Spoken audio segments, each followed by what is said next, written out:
ஒரு நாள் என் வீட்டுக்கு வந்தார். அப்படியா? ஆமா. அப்படி வந்து எதுக்காக வந்தாரு? வந்தாரு என்ன பாக்க வந்தா வீட்டுக்கு நான் ஆமா என்னத்துக்கு வந்தாரு?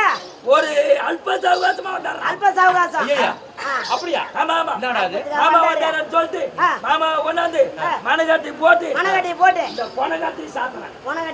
பாரியா இவன் போட்டது மனக்கட்டை, நான் இருந்தது பொனக்கட்டை.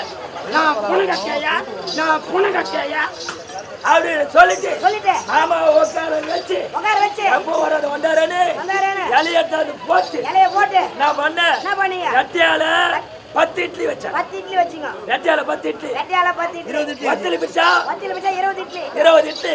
சட்னி ஊத்துனீங்க. சட்னி தான் நக்கறார தவற இட்லி அப்படியே இருக்குது. இட்லி அப்படியே தாங்க இது. உடனே தக்காளி தொக்கு வச்சேன். தொக்கு தான் நக்கறார தவற இட்லி அப்படியே